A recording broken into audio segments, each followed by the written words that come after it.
The Silverton Bank was a monument to order in a world of dust and chaos. Its polished brass and cool marble floors offered a promise of permanence, a bulwark against the raw, untamed land that stretched to the horizon. Inside, Josiah Coulter stood before the banker's desk, the vastness of his own domain reflected in his posture. He was a man built of the same unyielding material as the mountains that shadowed his ranch, his shoulders broad, his hands scarred from the work of carving an empire from the Colorado soil. "The additional head of cattle will secure the northern range," Mr. Henderson Josiah said, his voice a low rumble that seemed to emanate from the ground itself. "The expansion is vital. It's what we planned." The "we" hung in the air, heavy and unspoken. It was the ghost in every room Josiah entered, the silent partner in every decision he made. Lillian. The loan wasn't just about cattle and acreage. It was a promise he was keeping to a memory, a future they had designed together, now left for him to build alone. He reached into his waistcoat, his fingers brushing against the cool, familiar silver of the locket he wore on a chain around his neck. It was his compass, his penance. He didn't need to open it to see the miniature portrait of her smiling face, her eyes full of the same fierce love for the land that he possessed. Henderson nodded, stamping the final document with a satisfying thud. "The funds will be transferred by week's end, Mr. Coulter." Coulter's fork continues to be the standard by which all others in this territory are measured. A thin, fleeting smile touched Josiah's lips. He was turning to leave when the ornate glass doors of the bank burst inward, not with the gentle chime of commerce, but with the splintering crack of a boot heel. 4 men flooded the room, their faces hidden by bandanas, their movements swift and practiced. Panic erupted, a cacophony of shrieks and crashing chairs. But the man who led them moved with a different kind of energy. He was taller than the others, his duster immaculately clean, and he carried himself not like a common thief, but like an actor taking center stage. He pulled down his bandana, revealing a handsome, cruel face, his eyes alight with a chilling charisma. "Ladies and gentlemen," he announced, his voice smooth and cultured, carrying easily over the din. "This is a transaction, not a massacre. Your cooperation will be your dividend." He was Silas Kane, a name whispered in saloons and printed on wanted posters, a phantom who struck with the precision of a surgeon and the ruthlessness of a wolf. The robbery was a blur of brutal efficiency. Sacks were filled with cash, jewelry drawers emptied. Josiah stood his ground, his hand instinctively moving to protect the locket beneath his shirt. He was a stone in the river of fear, unmoving, his mind calculating, assessing. Then Silas Kane's gaze swept the room and locked onto him. Silas's charming smile tightened, and a flicker of something dark and intensely personal passed through his eyes. He strode directly toward Josiah, ignoring the tellers, the safe, everything. His men paused, sensing the shift. This was no longer about money. "Well, well." Silas purred his voice, dropping to a conspiratorial whisper. "Josiah Coulter, the cattle baron himself, a man who has everything." His eyes dropped to the slight bulge under Josiah's shirt. Almost everything. Before Josiah could react, Silas's hand shot out, not for a wallet, but for the chain around his neck. He ripped it free with a savage tug that burned Josiah's skin. The locket swung in the air between them, a silver pendulum marking a terrible moment in time. Josiah's control shattered. A raw, guttural roar escaped him as he lunged, his fists clenched. It wasn't a calculated move. It was pure instinct, a primal need to protect the last piece of her he had left. He was strong, but Silas was faster. The outlaw sidestepped, bringing the butt of his pistol down in a vicious arc against Josiah's temple. Pain exploded behind Josiah's eyes. The marble floor rushed up to meet him, the sounds of the bank dissolving into a dull roar. As his vision tunneled to black, the last thing he saw was Silas Kane standing over him, holding the locket. Silas's thumb stroked the engraved initials, L.C. And for a split second, the outlaw's mask of cruel confidence slipped, revealing a chasm of raw, burning hatred. He leaned down, his voice, a venomous hiss meant only for Josiah. She deserved more than this dust and this emptiness, he whispered, his gaze sweeping over Josiah with utter contempt. He then turned, pocketed the locket, and walked out of the bank, leaving the money sacks for his men to gather. He had come for something far more valuable. Josiah lay on the cold floor, the banker's words about standards and empires a bitter mockery. He had been violated, not just robbed. A piece of his soul had been torn from him, and as the town marshal helped him to his feet, his mind was clear on one thing. The stolen money was meaningless. The public humiliation was a fleeting sting. But the man who held his wife's locket had signed his own death warrant. A new, colder purpose settled over Josiah Coulter. He would hunt Silas Kane to the ends of the earth, not for justice, but for the return of a ghost. The ride back to Coulter's Fork was a journey through a landscape that mirrored the desolation in Josiah's soul. The setting sun bled across the sky, painting the distant peaks in hues of bruised purple and angry orange. By the time he reached the long, winding path to the main house, darkness had fallen, and a sliver of moon offered no comfort, only a cold, indifferent light. The silence that greeted him was worse than the chaos of the bank. It was a heavy, oppressive quiet, the kind that precedes a storm.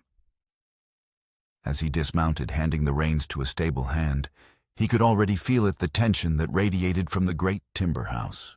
The source of it was a sound he had come to dread more than a rattler's warning or the howl of a winter blizzard.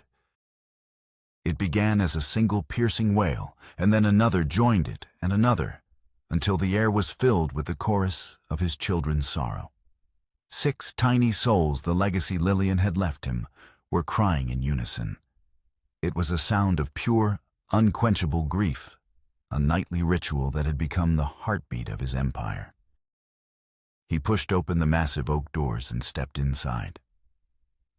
The house was a testament to his wealth-polished wood, fine rugs from the east, a stone fireplace large enough to roast an ox. But it was a hollow kingdom, a gilded cage echoing with the misery of 6 motherless infants. Jed, his grizzled ranch foreman, met him in the hall. Jed's face was a roadmap of hard years and harder truths, his eyes holding a loyalty that ran deeper than any paycheck. "Boss," he said, his voice low and rough as granite. "Another one's gone. The nanny from Denver. Packed her bags this afternoon. Said she'd rather face a grizzly than another night in that nursery." Josiah simply nodded, the news landing with no more impact than a single drop of rain in a flash flood.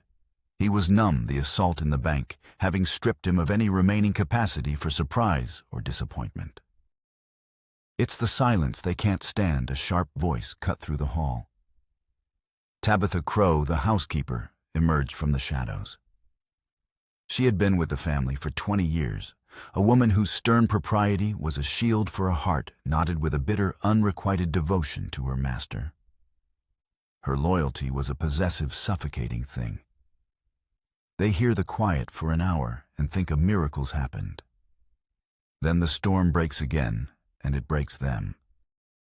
She looked at Josiah, her eyes missing the fresh bruise on his temple, but seeing the deeper wound within. In her gaze, the crying of the children was not just a tragedy. It was an affirmation of her own indispensability. A crisis only she was steadfast enough to endure.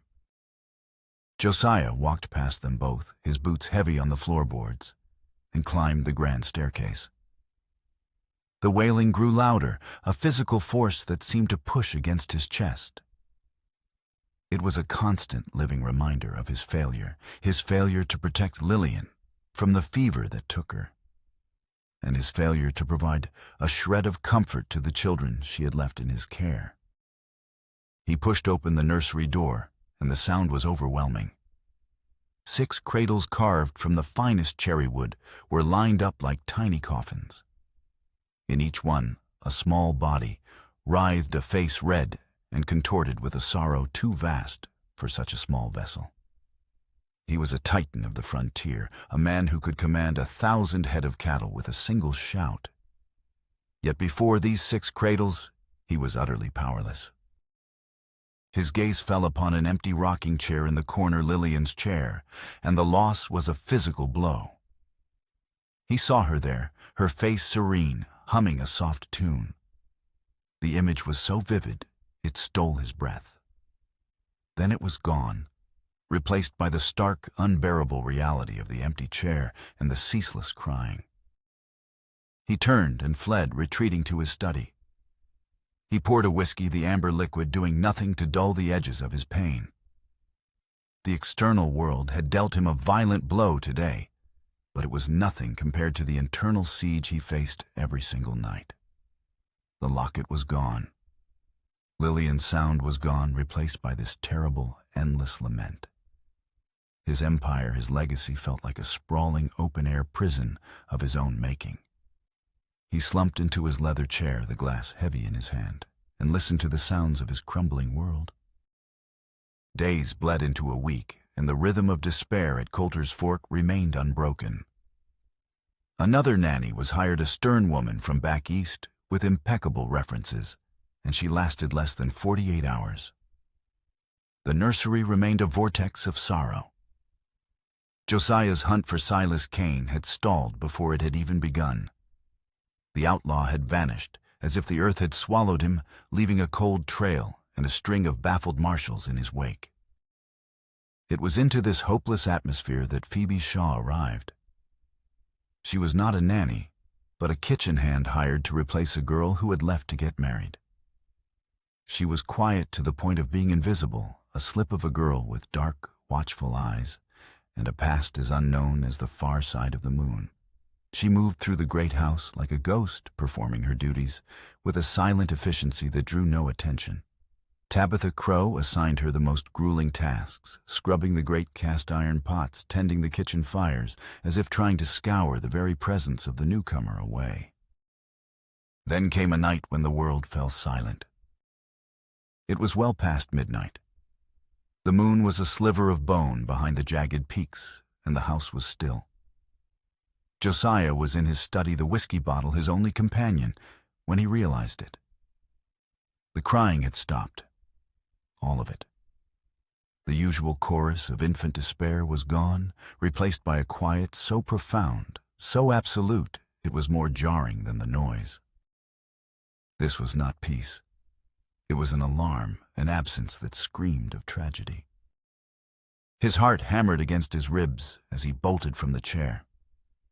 He moved through the darkened halls, the floorboards groaning under the weight of his dread.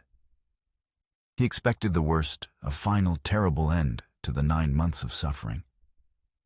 He pushed open the nursery door, his hand trembling, preparing his soul for a sight he could not bear.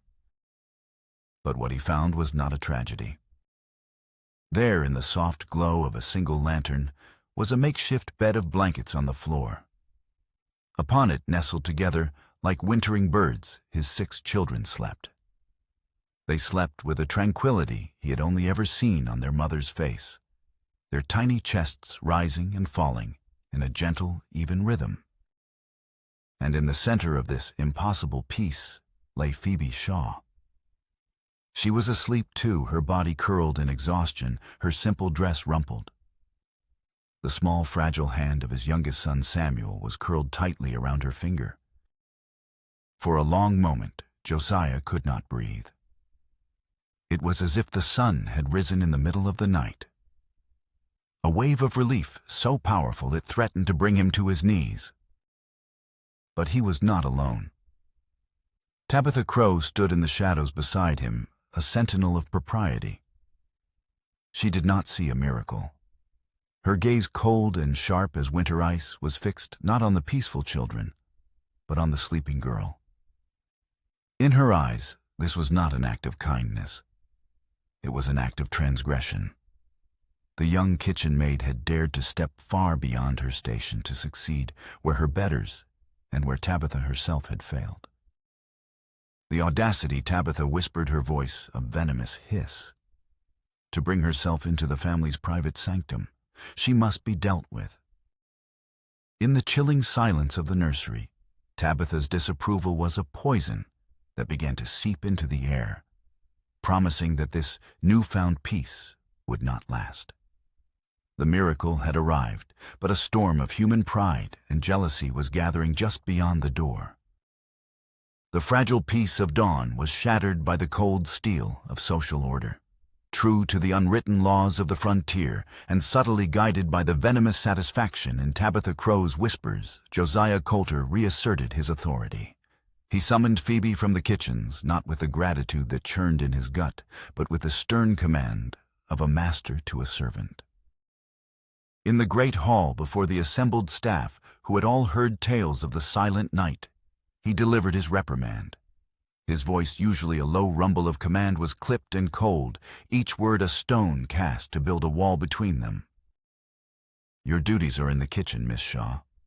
He stated, his gaze fixed on a point on the far wall, as if the memory of the nursery's peace was a weakness he had to publicly purge. "There are stations in this house, lines that are not to be crossed. You are a hired hand. You will remember that. Your initiative was an unforgivable presumption." Phoebe stood small and silent, her head bowed. The warmth of the previous night's miracle turned to a cold, creeping shame. She felt the eyes of the other servants on her, a mixture of pity and fear. They understood the lesson being taught in this house. A miracle was less important than the hierarchy that sustained it. Tabitha stood near the fireplace, her posture rigid with triumph. The usurper had been put back in her place. "Yes, sir," Phoebe whispered to the floor.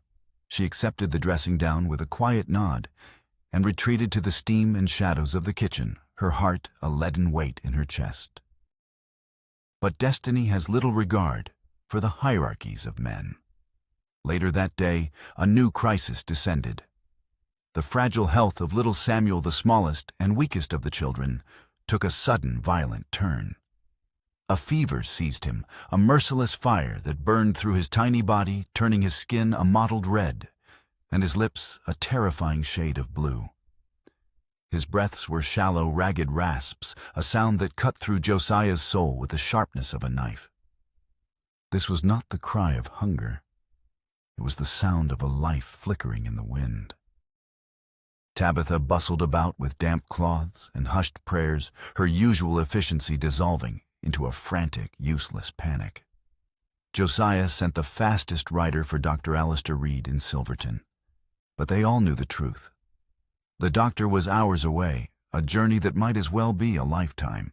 Desperation began to choke the air in the nursery. Josiah stood over the cradle, his massive frame trembling, with a helplessness that was far more profound than anything he had felt in the bank. This was the precipice of a final, unbearable loss. Every agonizing, rasping breath from his son was an accusation.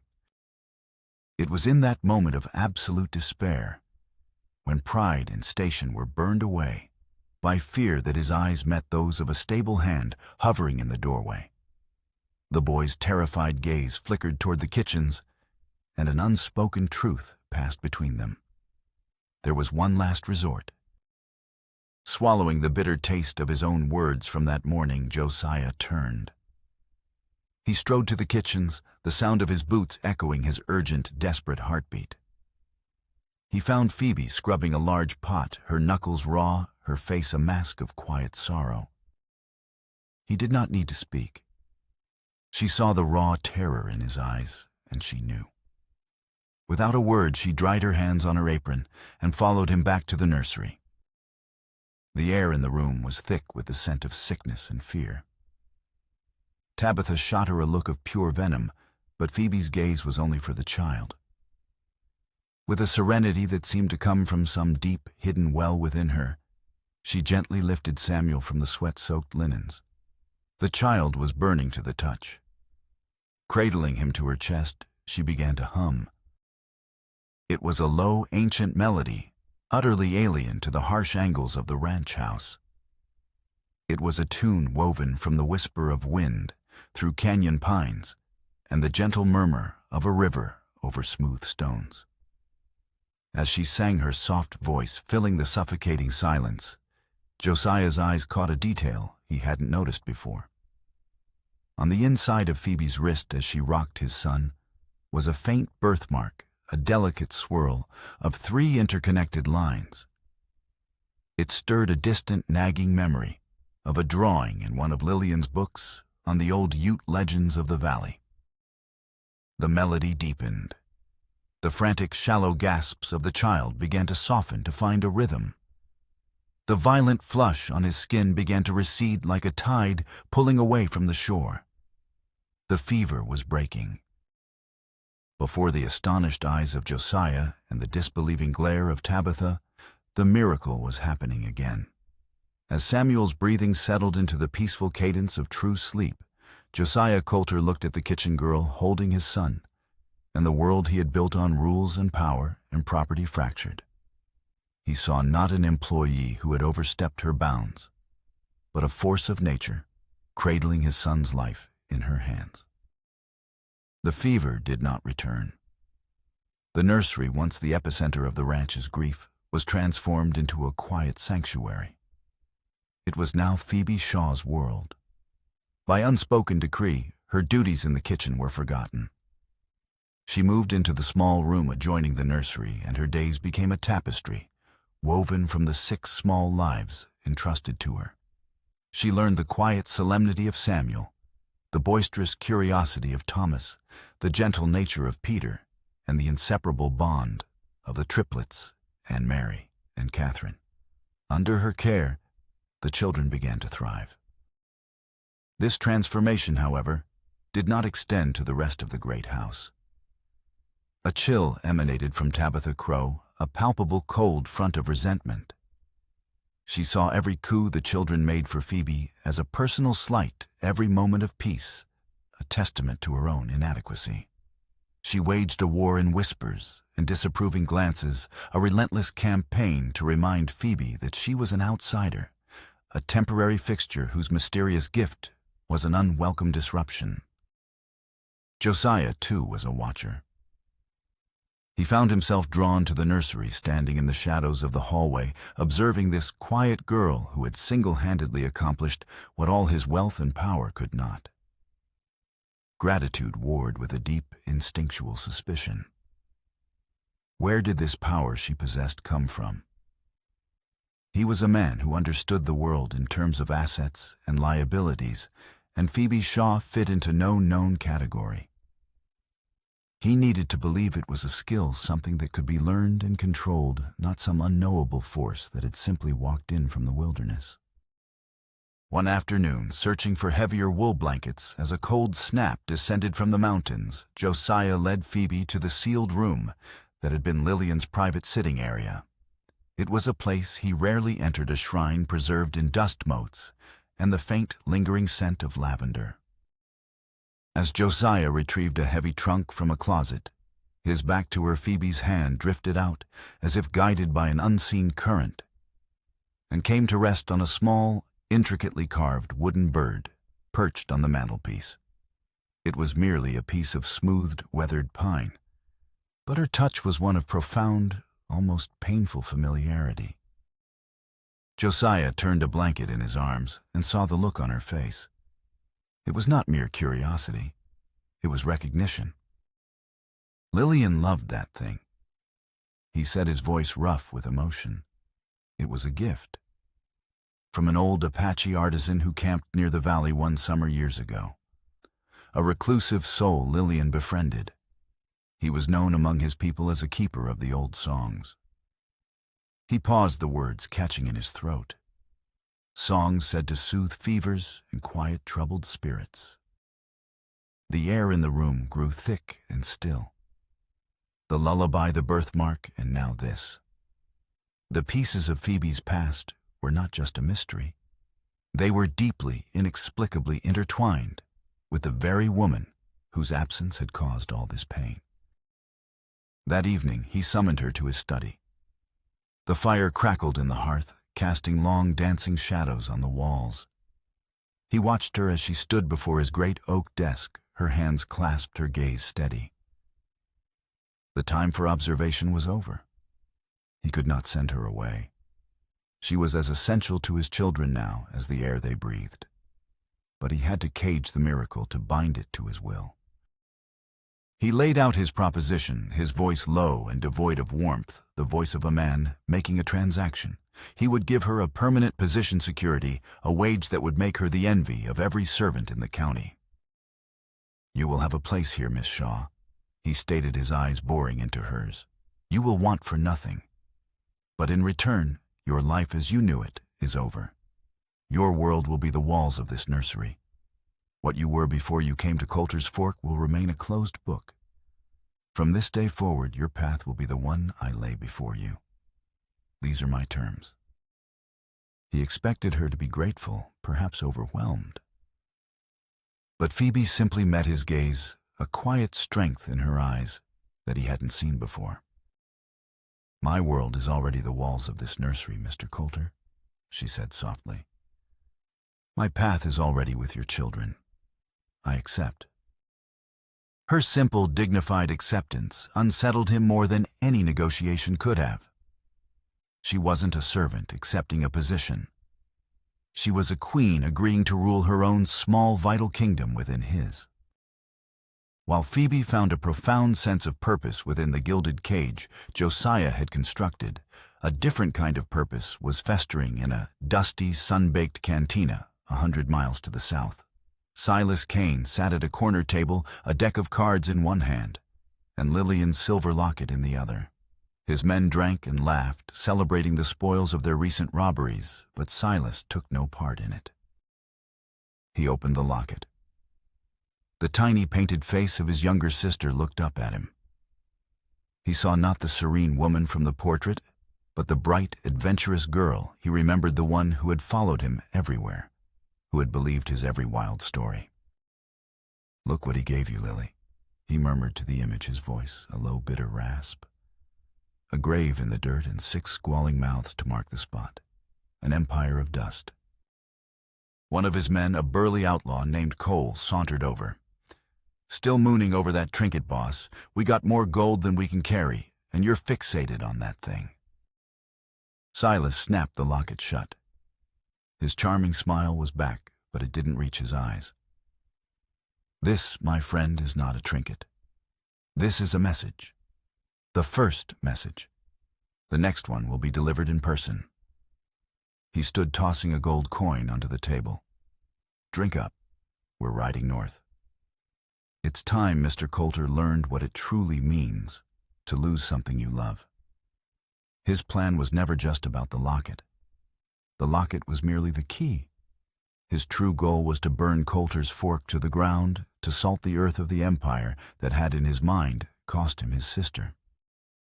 Back at the ranch, Josiah could not shake the feeling that the theft of the locket and the arrival of Phoebe were two sides of the same fateful coin. He found himself talking to Jed, the one man he could trust with the thoughts that gnawed at him. "It wasn't a random robbery," Josiah said, pacing the length of the stable. "He came for the locket. I saw it in his eyes. He knew what it was." Jed spat a stream of tobacco juice into the dirt. "A man like Silas Kane don't usually get personal, boss. Personal means predictable. Predictable means a short rope and a long drop. What's on it that's so special?" "My wife's initials," Josiah answered, stopping his pacing. "Just that." "Then it ain't what's on it." Jed mused, his shrewd eyes narrowed. "It's who it belonged to. You want it back, we gotta find him. And he ain't gonna be found on any main road." The decision was made. While Phoebe held the fragile peace within the ranch house, Josiah and Jed would venture out. They would not be looking for the law's justice. They were on a private hunt, following the cold trail of a personal vendetta. Josiah knew he was leaving his children, leaving the first semblance of home he'd felt in months. But the phantom pain where the locket used to be was a constant burning reminder. He couldn't build a future until he had reclaimed the most sacred relic of his past.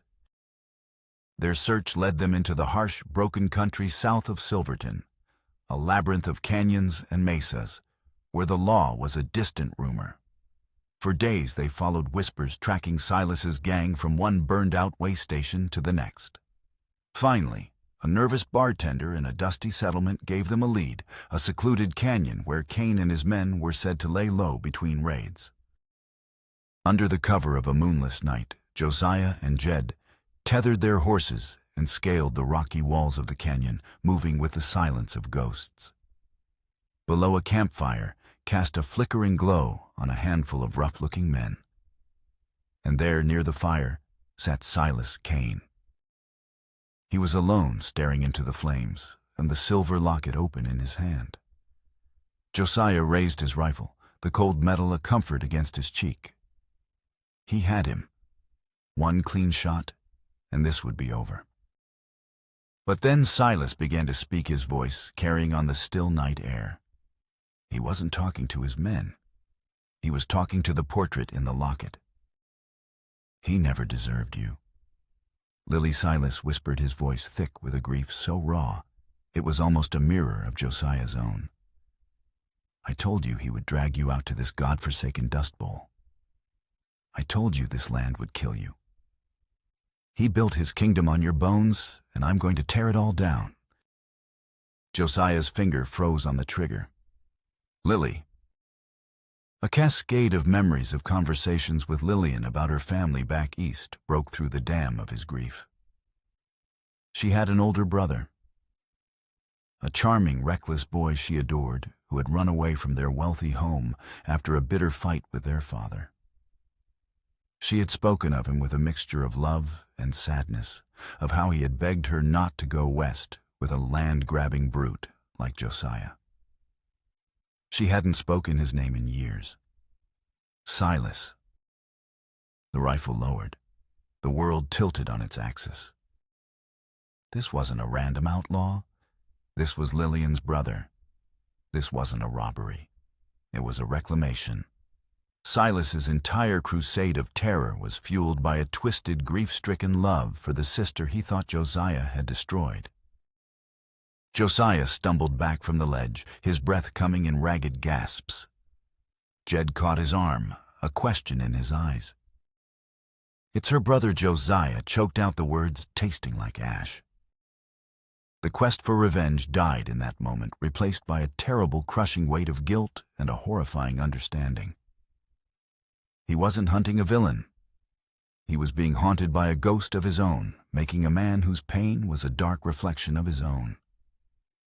He now understood that Silas wouldn't stop until the ranch, the symbol of everything he believed Josiah had stolen from his sister, was utterly destroyed. Josiah returned to Coulter's Fork a changed man. The burning fire of vengeance had been extinguished, replaced by the cold dread of understanding. He saw Silas's grief mirrored in his own, a dark, distorted reflection. The world was no longer a simple map of good and evil, but a tangled, tragic web of love and loss. His return coincided with the culmination of Tabitha Crow's Cold War against Phoebe. The housekeeper, seeing the growing bond between Josiah and the quiet governess, grew desperate. Her final move was a piece of calculated, venomous theater. She chose her moment perfectly when Josiah was in the hall, weary from his journey. With a manufactured sweetness, she informed Phoebe that one of the triplets was developing a cough, and that Josiah kept a special potent balm in a lockbox within his private wardrobe in the master bedroom.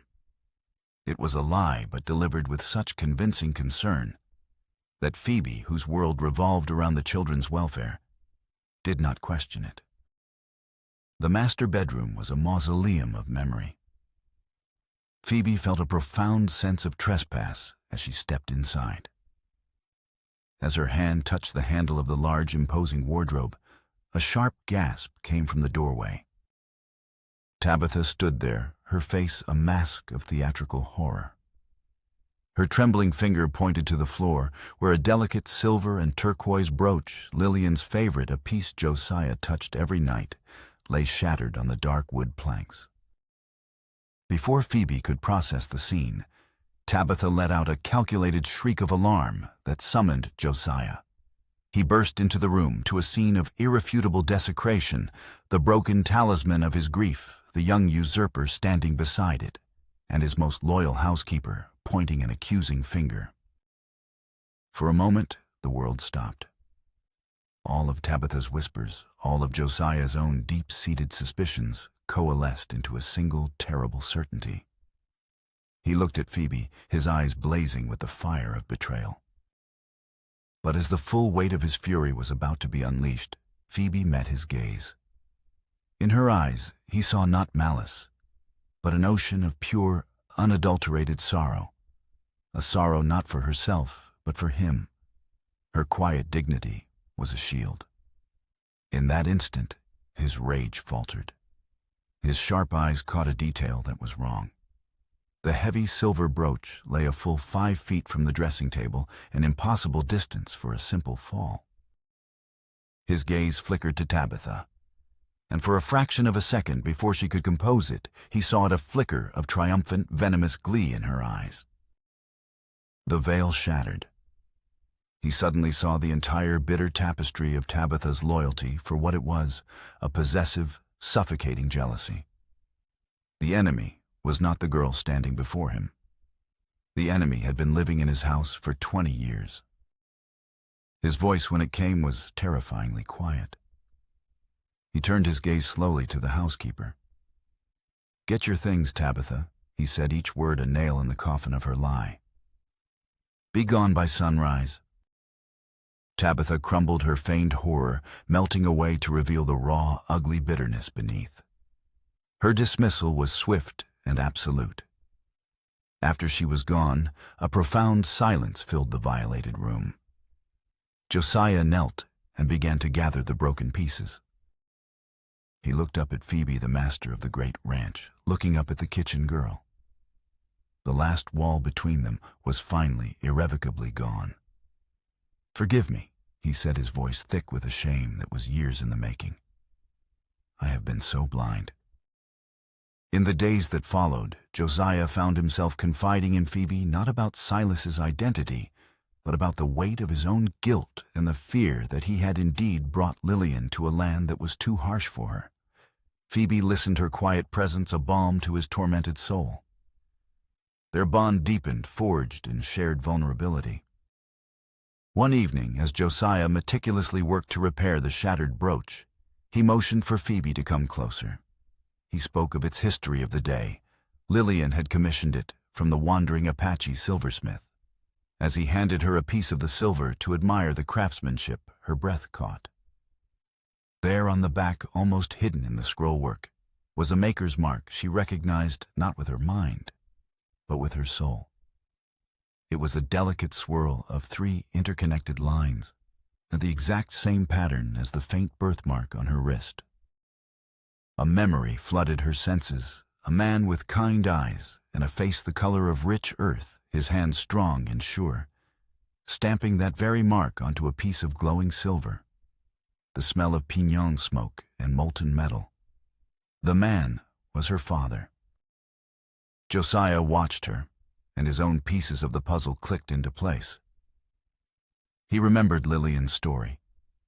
The artisan had a small, quiet daughter. They had vanished without a word. He looked from the mark on the silver to the identical mark on Phoebe's wrist. She was that child. Fate had not brought her here by accident. It had brought her home. Their fragile peace was shattered a week later. A rider galloped up to the ranch, his horse lathered, his face pale with terror. It was Silas Kane. He and his gang were riding from the south, burning everything in their path. They weren't raiding for profit. They were raising the earth, and their destination was Coulter's Fork. The sky, which had promised a calm evening, began to curdle. Dark clouds gathered on the horizon, mirroring the approaching storm of men. A thunderstorm was coming. "Bar the doors!" Josiah roared, his voice that of the commander he had become once more. "Jed, get the men to the house ammunition in the great hall." The ranch transformed into a fortress. Men with rifles took up positions at every window. Inside, Phoebe herded the children into the nursery, the most secure room in the house. She was no longer just their caretaker. She was their defender, her calm a beacon in the rising tide of fear. The first raindrops, fat and heavy, began to fall as Silas's gang appeared on the ridgeline, dark silhouettes against the bruised, churning sky. The storm broke with a clap of thunder that sounded like the opening shot of a war. Rain lashed down in blinding sheets, and flashes of lightning illuminated the scene in stark, terrifying tableaus. The siege began. It was a desperate, chaotic gunfight. The howl of the wind, the crack of rifles, the drumming of the rain, and the roar of thunder all merged into a symphony of violence. Josiah and his men were outnumbered, but they were defending their home. They fought with a grim fury, the flashes of lightning their only guide to the shadowy figures moving through the downpour. Amidst the chaos, Silas Kane slipped through their defenses. He breached the house through a back window, moving with a predator's grace. His target was not Josiah. It was the heart of the ranch. Phoebe heard the floorboards creak outside the nursery door. She shoved a heavy chest of drawers against it just as the handle began to turn. A moment later, the wood splintered as a boot kicked it open. Silas stood there drenched and wild-eyed, his charismatic smile replaced by a mask of pure, obsessive grief. "So you're the one," he said, his gaze sweeping over the 6 cradles. "The replacement." Downstairs, the fighting intensified, a diversion for their leader. Josiah, realizing Silas was no longer outside, raced back into the house. He found him in the great hall, standing before the main staircase, a torch in one hand and the locket in the other. He had Phoebe and the children cornered upstairs. "It all ends tonight." Coulter's Silas snarled, the torchlight dancing in his eyes. "This monument to your greed, this house built on my sister's grave, it all burns. Lillian loved this house." Silas Josiah said, his voice steady despite the thunder in his own chest. "She loved this life. You're not honoring her. You're desecrating her memory." "Liar!" Silas screamed, his voice cracking. He held up the locket like a holy relic. "She deserved ballrooms and silks, not this emptiness. I'll burn it all and take this last piece of her with me." He offered Josiah a final terrible choice. Walk away. Leave it all. Admit you failed her, and I'll let you live. You can have this back. Josiah looked at the locket, the symbol of his past, the ghost that had driven him for so long. Then he looked up the stairs toward the nursery door where Phoebe and his 6 children, his future, were trapped. He finally understood. Lillian wasn't in that locket. She was in the legacy of life she had left behind. "There's something you don't know about that locket," Silas Josiah said calmly, taking a step forward. "Lillian showed it to me once. A secret." He held out his hand. "Let me show you." Confused, his sick triumph momentarily faltering, Silas hesitated. It was then that Josiah's eyes caught a small detail Lillian had once pointed out, a tiny, almost invisible catch hidden in the filigree on the side of the locket. With a sudden burst of movement, he closed the distance between them, not attacking, but reaching for the locket. He fumbled with the clasp, his fingers finding the hidden release. The locket sprang open, but it was a false front. Beneath the portrait was a tiny hollow space, and inside lay a minuscule, tightly folded piece of paper. As lightning illuminated the hall, Josiah unfolded the letter. It was Lillian's handwriting, faint and delicate. Her final words, not for him, but for the brothers she knew would one day come looking for answers. He began to read aloud, his voice ringing out over the storm. My dearest Silas, if you are reading this, then my time here is done. Do not mourn the life I lived, brother. Celebrate it. I chose this wild, beautiful place. I chose this good, strong man. Every sunrise over these mountains was a gift. My children are my joy. My only regret is the sorrow I know you carry. Please let go of your hatred. It is a poison that will destroy you. Live. Find your own sunrise. Your loving sister, Lily. The words fell into the space between them. Silas stared, his face a canvas of disbelief and shattering heartbreak. The entire foundation of his revenge, the righteous anger that had fueled him for a year, was a lie. His sister had been happy. He had been mourning a tragedy that in her eyes had been a triumph. He dropped the torch.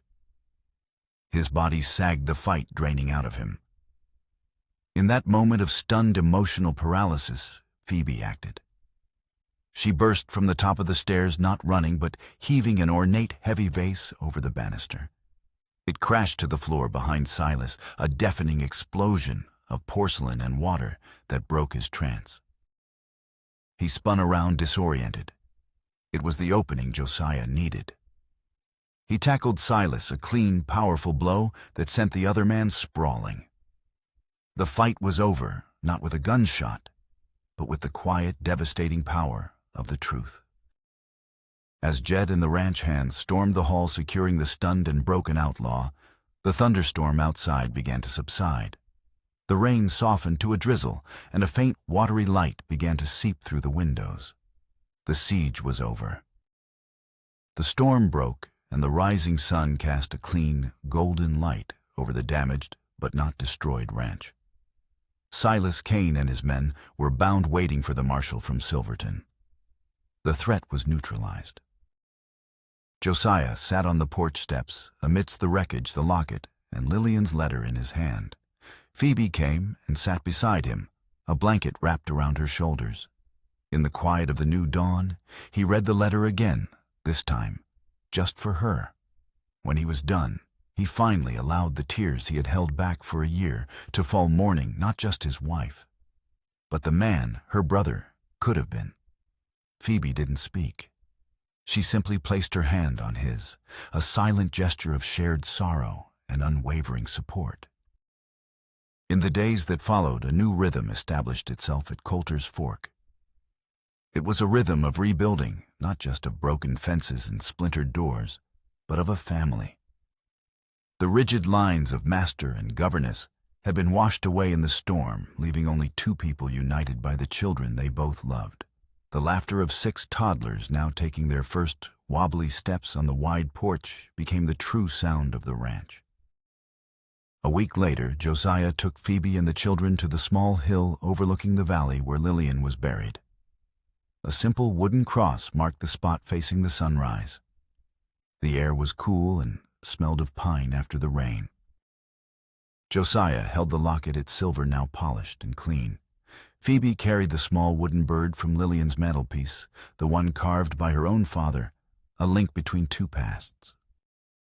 He looked at Phoebe, his heart full of a feeling he thought had been buried with Lillian, a quiet, steady love, born not of whirlwind passion, but of shared survival and profound respect.